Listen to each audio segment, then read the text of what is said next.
हिंदुस्तान की जागीर के लिए खड़े हो जा, तेगा उठा। उसने तेगा उठाया, उसने 4 बेटों को शहीद करके और चुनवा दिया गया। कानपुर में नाना साहब के साथ अंदाजी मुन्ना साहब लड़ रहा था, उनके पर्स के लिए लंदन गया था। बेगम की तलवार खाऊ में बाज रही थी, सारे छोटे जमींदार किसान पीछे खड़े थे। और यही कानपुर में, यही इलाहाबाद में लिया तो कली लड़ रहा था। जमींदार छोटा किसान था, लाठियों से लड़ रहा था, पीछे लोग खड़े थे।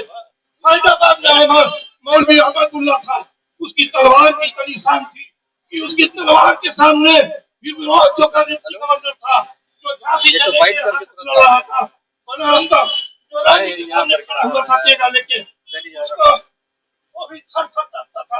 इनके बाप की जागीर है क्या? इनके बाप की जागीर है।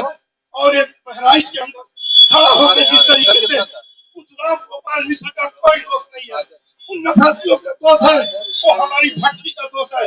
जिस भट्टी में आवाज है सीएम सिटी में लोक निर्माण विभाग में अरबों रुपए के बंदरपाट पर एक सीएजी रिपोर्ट आधारित भ्रष्टाचार है। ये सीएजी रिपोर्ट भी हमारी शिकायत पर कई रिपोर्ट आई थी और उसने ऑडिट में करोड़ों रुपए अरबों रुपए के घोटाले की पुष्टि किया, जिसके संदर्भ में कार्रवाई के लिए विगत कई सालों लिखे गए। कार्रवाई न होने के उपरांत दिवस होकर चीफ सेक्रेटरी उत्तर प्रदेश को ज्ञापन दिया गया। ज्ञापन के बाद मांग पूरी न होने तक क्रमिक अनशन धरना देने का सत्याग्रह करने का संकल्प लिया गया। बेखबर सरकार, मगरूर सरकार, ये कहिए कि भ्रष्टाचारियों की पोषक सरकार। आज 1200 दिन हो चुके सत्याग्रह संकल्प के, अब तक उनके कान पे जू नहीं रहेगा। किसी प्रकार के कोई कार्रवाई नहीं, किसी प्रकार का कोई संपर्क नहीं, कोई यहाँ पूछने वाला नहीं। और ये है भ्रष्टाचार पर जीरो टॉलरेंस के सरकार का नीति का पर्दा उजागर करना। हमारा उनकी कार्यशैली स्वतः उजागर करती है कि भ्रष्टाचार पर जीरो टॉलरेंस नहीं, भ्रष्टाचार 100% यहाँ है। 100% जनता के पैसे की लूट मची है। 500 के घूस 5000 हो चुके हैं, 10,000 के घूस 50,000 हो चुके हैं। आम जनता का जीना मुखदुबर हो चुका है और ये मगरूर सरकार कान में तेल डाल के सो रही है। तो ये कहने से गुरेज नहीं किया जा सकता कि भ्रष्ट प्रशासकीय तंत्र में शासकीय तंत्र के बराबर की भागीदारी है। कहीं न कहीं उनका संरक्षण है, उनकी संलिप्तता है, उनका सहयोग है, उनके सानिध्य में इस तरह के भ्रष्टाचार किए जा रहे हैं। और राष्ट्रपिता महात्मा गांधी जो अहिंसात्मक आंदोलन के पुरोधा थे, उनके इस मिशन का सत्यानाश किया जा रहा है। हिंसात्मक आंदोलनों का कुचलने और सत्यानाश करने का संगठित अपराध किया जा रहा है, इसका विरोध जारी रहेगा। मैं ये कहना चाहूंगा कि जो भी सत्ता है और गवर्नमेंट है, वो कैग रिपोर्ट आ गई है और श्री शैलेंद्र जी जो तीसरी आंख के अध्यक्ष हैं, उनका ये 1200 दिन आज पूरा हुआ है सत्याग्रह का। 1200 दिन अनशन नहीं है, सत्याग्रह है। 1200 दिन से यहाँ हो रहा है, 1 बजे से 4 बजे तक, इतनी 11 बजे से 4 बजे तक। कितने गूंगी और बहरी अंधे हैं क्या? इनके कान बहरे हो गए हैं क्या? इनके क्या हो गए हैं? इनके कान में बहरा हो गया है तो क्या हमको करना पड़ेगा? हम गांधी के रास्ते पर चलने वाले लोग हैं और शैलेंद्र जी ने संकल्प लिया है कि हम गांधी के तरीके से चलेंगे, लेकिन धैर्य की एक सीमा होती है। किस चीज की परीक्षा लेना चाहते हैं? कौन सी लुटेरी और हुकूमत है जो इस तरीके की परीक्षा लेना चाहती है? क्यों नहीं कार्रवाई हो रही है? और जब रिपोर्ट आ गई है तो रिपोर्ट को एग्जीक्यूट क्यों नहीं किया जा रहा है? मैं आज और इसके पहले भी 1 साल पहले शैलेंद्र जी ने बुलाया था, मैं आया था, आज भी मैं आया हूँ और अब सहन के बाहर हो रहा है। ये शैलेंद्र जी कहें तो इसी समय अभी सड़क पर निकल के बता दूं कि किस तरीके से भ्रष्टाचार का विरोध होता है। गूंगी बहरी और अंधी, इनकी आंखें खुल जाएंगी, इनके कान में ठेठी ठूंस दूंगा। क्या समझते हैं इस तरीके से? ये अमनुष्यता है कि एक आदमी गांधीवादी तरीके से सत्याग्रह कर रहा है और आप नोटिस नहीं लेंगे, सत्याग्रह की नोटिस नहीं लेंगे। आप डकैती पर तुले हुए हैं, सत्याग्रह की नोटिस लेंगे क्यों नहीं? ये मेरा राइट है, ये कॉन्स्टिट्यूशनल राइट है और आपका डेमोक्रेटिक गवर्नमेंट में आपकी लाइबिलिटी है कि हमारी बात सुने। ये जिम्मेदारी है कि जनता की बात सुने और उसके बाद कार्रवाई करें। हमारे धैर्य की परीक्षा न लें। अब मेरा धैर्य खत्म हो रहा है। मैं पूर्वांचल गांधी शैलेंद्र के इस कटिबद्ध और इस मजबूत आंदोलन में साथ खड़ा हूँ, खाट खड़ा रहूंगा। अभी हमारे साथी डॉक्टर संपूर्णानंद मल ने जो बात कही है वो मुकम्मल है, लेकिन हम अक्टूबर 2 अक्टूबर याद किया जाता है इस देश के इतिहास में पूरे विश्व के इतिहास में गांधी के जन्म का और लाल बहादुर शास्त्री के जन्म का, जिन्होंने अपनी पत्नी ललिता को जो है 13 रुपए या 14 रुपए महीना खर्चा देते थे। तो पूछा उन्होंने कि कैसे आपका गुजारा चलता है, तो 7 रुपए हम बचा लेते हैं, 7 रुपए में खर्चा चलता है। उन्होंने 7 रुपया बंद कर दिया था, 7 रुपया वो भी बंद कर, तुम्हारे खर्चे चले जा रहे हैं। वो देश है, ये लुटेरों का देश बना के रख दिया है।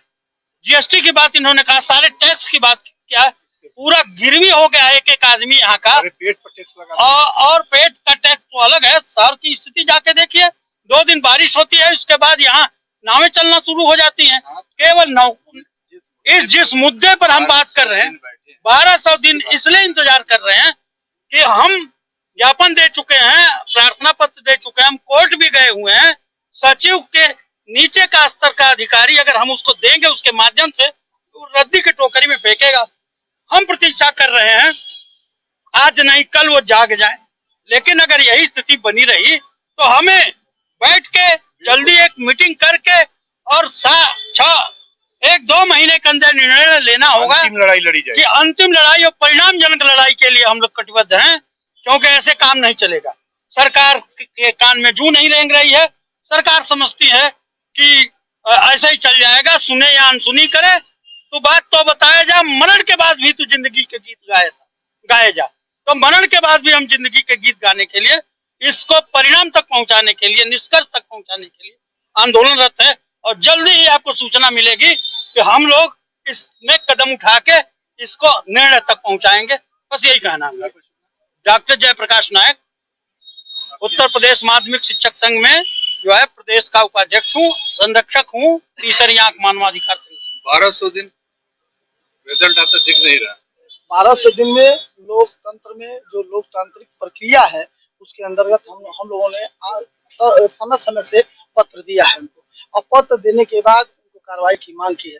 स्टेज वाइज उनके भ्रष्टाचार पर उनसे कहा गया है, जैसे अध्यक्षीय अभियंता, अधीक्षण अभियंता, मुख्य अभियंता, फिर एनसी, फिर प्रमुख सचिव, सारे लोगों को ज्ञापन दे करके बताया गया है। सारे लोग जनता की बात न सुन करके, अपने अधिकारियों की बात सुन करके और भ्रष्टाचार का पोषक है, भ्रष्टाचार को बढ़ावा दे रहे हैं, भ्रष्टाचार के खिलाफ कोई कार्रवाई नहीं कर रहे हैं। और लोकतांत्रिक तरीके से आप ये हमको बतावें कि अब कौन सा प्रक्रिया अपनाया जाए। अगर हम किसी अधिकारी के साथ उद्दंडता कर देते हैं, हमारे पास 25 धाराएं लग जाती हैं, हम कहीं समाज में मुंह दिखाने लायक नहीं रह जाते हैं। लेकिन अगर लोकतांत्रिक प्रक्रिया से 1200 दिनों में हजारों पत्र हमने दिया और हमारे पत्रों पर कार्रवाई नहीं की, तो इन लोगों के खिलाफ ये गूंगी भरी सरकार, ये गूंगे भरे लोग क्यों नहीं कार्रवाई कर रहे हैं? क्यों इनका समर्थन दे रहे हैं? क्यों इनका साथ दे रहे हैं? क्यों नहीं है हम इनके गेट के सामने बैठे हैं? अगर हमारा पत्र गलत है, हमारी रिपोर्ट गलत है, हमारी बात असत्य है, तो हमारे खिलाफ क्यों नहीं कार्रवाई कर रहे हैं? वैधानिक कार्रवाई करें। इनके लिए भी न्यायालय है, हमारे लिए भी न्यायालय है। हम न्यायालय गए हैं, हमारा जनहित याचिका अप्रूव होने वाली है, आज नहीं तो कल इनके खिलाफ कार्रवाई होगी। थोड़ा समय लगेगा। हम गांधीवादी तरीके से कर रहे हैं तो हमको दौड़ाया जा रहा है, हमको परेशान किया जा रहा है। सत्य कभी परेशान नहीं होगा, दौड़ने से सत्य हारेगा नहीं। सत्य आज नहीं तो कल जीतेगा। इनका भ्रष्टाचार, इनकी एक कुर्सी बनी है, दूसरी कुर्सी उसकी सुरक्षा देती है, दूसरी कुर्सी बनी है भ्रष्टाचार करने के लिए, तीसरी सुरक्षा देती है, तीसरी बनी है, चौथी सुरक्षा देती है। आप खुफिया कैमरा लेकर आइए, इस दफ्तरों में चले जाइए, किसी टेबल पर बगैर पैसे का कोई काम नहीं होता है। हेमराज एक अधीक्षण अभियंता है, बगैर पैसे का कोई काम सुनने वाला नहीं है। वो कहता है जेटी से मिले, जेटी कहेगा दफ्तर मिले, दफ्तर कहेगा उससे मिल लीजिए, लेकिन आपका काम नहीं हुआ। खुफिया कैमरे से आप लोग जान करके देख लीजिए। लोग कहते हैं भ्रष्टाचार कहाँ है? भ्रष्टाचार हमने दिया, आपने लिया, कहाँ दिखेगा? अरविंद केजरीवाल जी, सिसोदिया जी को सीबीआई ने जांच किया था, कौन सा पैसा मिल गया था? लेकिन भ्रष्टाचार में वो लोग सालों साल जेल गए, न्यायालय ने जब उनको फंसाया। आप इनको ध्यान से देखिए, इनका खुफिया कैमरे से जांच कराइए, अभी सब पता चल जाएगा, कागजों में पता चल जाएगा इनके भ्रष्टाचार। इनके जो आदेश इनके द्वारा किए गए कि काम नहीं करना, छोटा बड़ा आदेश करता है कि छोटा नहीं करना, छोटा वही करके और फिर बड़े के सामने खड़ा रहता है। इनके तमाम ऐसे आदेश हैं जो इनके छोटे वाले को नहीं करना है उस काम को। जैसे आप रोड पर चल रहे हैं बगैर कागज के नहीं चल रहा है, अब फिर बगैर कागज के आप रोज चल रहे हैं, तो उस आदेश का क्या मतलब हुआ? इनके खिलाफ जो भी भ्रष्टाचार सुनियोजित किया जा रहा है, एक दूसरे से आप इनके बारे में पूछ लीजिए। आप हम लोगों का पत्र ले लीजिए, हम लोग का ले लीजिए, लेकर पूछ लीजिए कि भाई आखिर आप इस तरह के भ्रष्टाचार क्यों कर रहे हैं? बिना भ्रष्टाचार के कैसे चलेगा व्यवस्था? आप सड़कें हैं चाहे कोई व्यवस्था, 2 साल 3 साल 4 साल 3 साल से हम 1200 दिन 3 साल से ऊपर हो गया हम लड़ रहे हैं, और 2 साल के बाद इनका कोई कानून नहीं है कुछ चीज को चेक किया जा सके। त्वरित कार्रवाई क्यों नहीं करेंगे? आज कोई सड़क बनाए, हम कह रहे हैं उसमें तारकोल कम पड़ा है, गिट्टी ओवरसाइज पड़ी है, डामर कम पड़ा है, उसमें थिकनेस कम आई है, पटरी पर मट्टी नहीं डाले। आज मैं कह रहा हूँ अब 3 साल जैसे नहीं करेंगे तो 3 साल के बाद वो अपने मूल रूप में रह ही नहीं जाएगी। इसके लिए कौन जिम्मेदार है? सरकार नहीं देखेगी तो मैं देखूंगा, ये सरकार नहीं करेगी तो कौन करे? मेरे पास जांच का कौन सा पावर है? मैं चाहता हूं कि हमारे पत्रों पर यह 1 महीना 10 दिन 15 दिन 2 महीने में विधि संगत उसका निर्णय लें, उसकी जांच करें, और दोषी के खिलाफ, या मेरा पत्र गलत है तो मेरे खिलाफ और नहीं तो उनके खिलाफ कार्रवाई। डीएस नारायण सिंह।